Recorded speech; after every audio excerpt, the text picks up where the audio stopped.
तो दोस्तों ये कहानी 2006 में शुरू होती है, जब गोजो और गेतो एक ही क्लास में पढ़ते थे। हम गेतो को एक सुनसान गली में जाते हुए देखते हैं, जिसमें कर्स्ड स्पिरिट का साया है और गर्मी के मौसम में इनकी तादाद कुछ ज्यादा ही बढ़ गई थी। गेतो को गली के अंदर एक कर्स मिलता है, जो कि एक इंसान को खा रहा था। गेतो तुरंत ही अपनी टेक्निक से उस कर्स को एक्सोरसाइज करके उसे निगल जाता है। दोस्तों गेतो की कर्स्ड टेक्निक का नाम है कर्स्ड स्पिरिट मैनिपुलेशन। इस पावर से गेतो किसी भी कर्स को एक बॉल बनाकर उसे एब्जॉर्ब कर लेता है और फिर गेतो जब चाहे तब उस स्पिरिट को अपने अंदर से बाहर निकालकर अपने हिसाब से उन्हें कंट्रोल कर सकता है, जो कि एक काफी ज्यादा पावरफुल टेक्निक है। और इसीलिए गेतो को सेकेंड ईयर में ही स्पेशल ग्रेड की रैंक दे दी गई थी, यानी गेतो भी गोजो जितना पावरफुल है। खैर, उस कर्स को निगलने के बाद गेतो कहता है कि सिर्फ मैं ही जानता हूँ कि इसका स्वाद कितना ज्यादा घिनौना है, और वो किसी एक दिन की बात भी करता है, जिसके बारे में हम आगे जानेंगे। इसके बाद हम देखते हैं ग्रेड 1 सॉर्सरर मेमे और ग्रेड 2 सॉर्सरर लॉरी को, जिन्हें हमने पिछले सीजन में भी देखा था। इन दोनों को एक भूतिया महल को इन्वेस्टिगेट करने का मिशन मिला था। इस घर में एक अमीर आदमी अपनी फैमिली के साथ रहता था, जिसके कई सारे रेस्टोरेंट्स थे, लेकिन पिछले साल आई महामारी में उसका सारा धंधा चौपट हो गया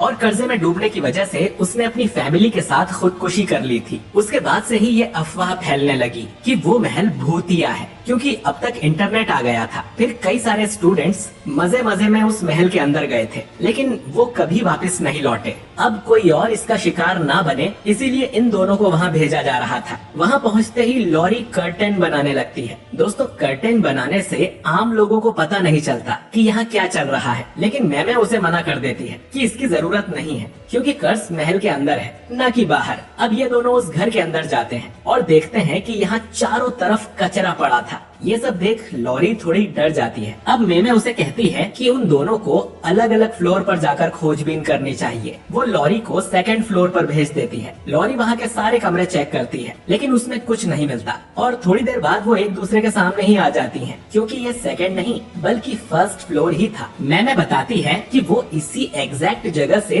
3 बार गुजर चुकी है, यानी कि ये दोनों किसी तरह के लूप में फंस गई थी और वो इस हॉलवे से बाहर नहीं निकल सकती, बिल्कुल जैसा हमने चेनसो मैन में देखा था। खैर, लॉरी पूछती है कि क्या ये कोई इननेट डोमेन है, जिस पर मीम बताती है कि इननेट डोमेन में आसपास की जगह भी बदल जाती है, यानी कि ये सिर्फ एक बैरियर है जो कि अंदर आने वाले लोगों को फंसा लेता है। और इसी तरह पहले आए लोग यहाँ फंस गए होंगे और कर्स ने उन्हें मार दिया होगा, लेकिन इसका मतलब ये भी है कि कर्स बहुत कमजोर है, तो उन्हें बस इस बैरियर से निकलकर उस कर्स को मारना है। मैंने लॉरी से पूछती है कि उन्हें क्या करना चाहिए। अब लॉरी बताती है कि पहले उसे लगा था कि ये लूप एक सर्कल के जैसा है, लेकिन ऐसा नहीं है, बल्कि ये एक सीधी लाइन की तरह है, जो कि ट्रेन के डिब्बों की तरह एक दूसरे से जुड़ता जाता है। तो लॉरी के हिसाब से अगर ये लोग बहुत तेजी से एक एक दिशा में भागे तो डिब्बों को जुड़ने का टाइम नहीं मिलेगा और ये लोग बैरियर को तोड़कर बाहर निकल जाएंगे। मैंने लॉरी के इस आइडिया को 100 में से 90 नंबर देती है, क्योंकि एक साथ भागने की जगह इन दोनों को अलग अलग डायरेक्शन में भागना चाहिए, जिससे बैरियर और जल्दी टूट जाएगा। अब ये दोनों ऐसा ही करती हैं और लॉरी को लगता है कि वो लोग कामयाब हो रही हैं, लेकिन फिर बैरियर के साथ साथ ये पूरा मेंशन भी टूट कर गिरने लगता है और लॉरी किसी तरह उससे बाहर कूद जाती है। बाहर वो अपने जूनियर गोजो को देखती है, जो कि उसे बचाने आया था।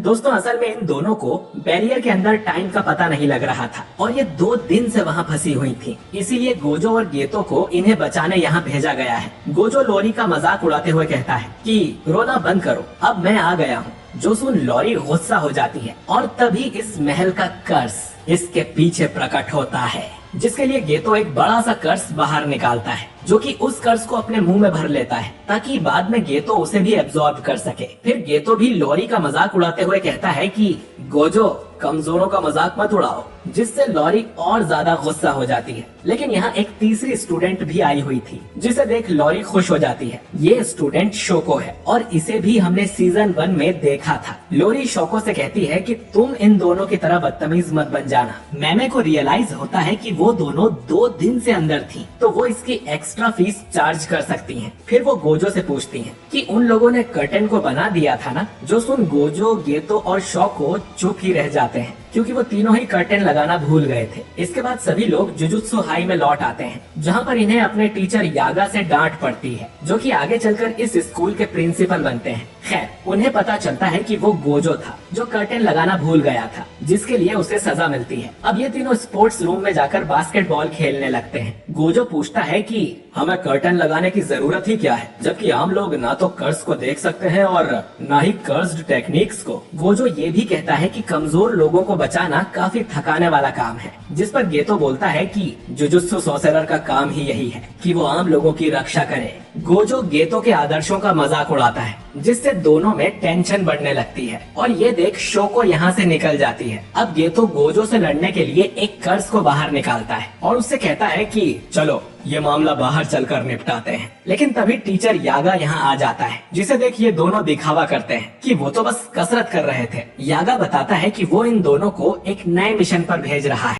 और इस बार टेंजन जिसके साथ अपना शरीर मर्ज करने वाला है वो एक लड़की है, जिसे ये लोग स्टार प्लाज्मा वेसल कहते हैं। इनका मर्ज 2 दिन के बाद होगा, तो गोजो और गेतो का काम होगा इस वेसल को सही सलामत यहाँ स्कूल में लेकर आना, क्योंकि उस वेसल की लोकेशन लीक हो गई है और 2 ग्रुप्स हैं जो कि उनके पीछे पड़े हैं। पहला ग्रुप है क्यू, जिसमें कुछ कर्स यूजर्स हैं जो चाहते हैं कि टेंजन इंसानियत के लिए दुश्मन बन जाए, और दूसरा ग्रुप है टाइम वेसल एसोसिएशन, जो कि टेंजन की गॉड की तरह पूजा करते हैं, लेकिन वो नहीं चाहते कि टेंजन किसी से मर्ज करे, क्योंकि इससे उनकी पवित्रता खराब हो जाएगी। और हाँ, इस ग्रुप में कोई भी कर्स यूजर नहीं है। खैर, इसके बाद गोजो और गेतो उस होटल के पास जाते हैं जहाँ उस वेसल को रखा गया था। गेतो अकेले ही अंदर जाता है और गोजो बाहर ही निगरानी रखता है। दोनों फोन पर बात कर रहे थे, जिसमें गोजो घमंड दिखाते हुए बोलता है कि हमें क्या दिक्कत हो सकती है, आखिरकार हम दोनों सबसे पावरफुल हैं। जो सुन गेतो उसे समझाता है कि इतना ओवर कॉन्फिडेंट होना अच्छी बात नहीं है और उसे अपने सीनियर्स से भी थोड़ा सभ्य तरीके से पेश आना चाहिए, क्योंकि कुछ दिनों में उनकी मुलाकात मास्टर टेंजन से भी हो सकती है। इसके बाद गेतो उस कमरे की डोरबेल बजाता है और अंदर से एक लड़की जवाब देती है कि वो आ रही है, लेकिन तभी वहाँ एक बड़ा धमाका हो जाता है। गेतो एक कर्स्ड स्पिरिट को कवच की तरह यूज कर खुद को बचा लेता है और देखता है कि वो लड़की बिल्डिंग से नीचे गिर रही थी। इसके बाद गेतो एक उड़ने वाले स्पिरिट को बाहर निकालता है और उस लड़की को हवा में ही पकड़ लेता है। ये धमाका क्यू ग्रुप के सोल्जर कोकुन ने करवाया था, पर वो देखता है कि उस लड़की को गेतो ने बचा लिया है। इधर गोजो पर भी एक सोल्जर ढेर सारे चाकू फेंकता है, लेकिन जैसा कि हम जानते हैं कि गोजो के आसपास एक इन्फिनिटी शील्ड है, जिससे गोजो को कुछ भी नहीं होता। ये सोल्जर गोजो को पहचान लेता है, क्योंकि उसने गोजो के नाम के काफी चर्चे सुने थे और वो गोजो को लड़ने के लिए चैलेंज करता है। गोजो इसके लिए मान जाता है, लेकिन एक शर्त पर कि वो इस सोल्जर को तब तक नहीं मारेगा जब तक वो उससे रहम की भीख न मांग ले।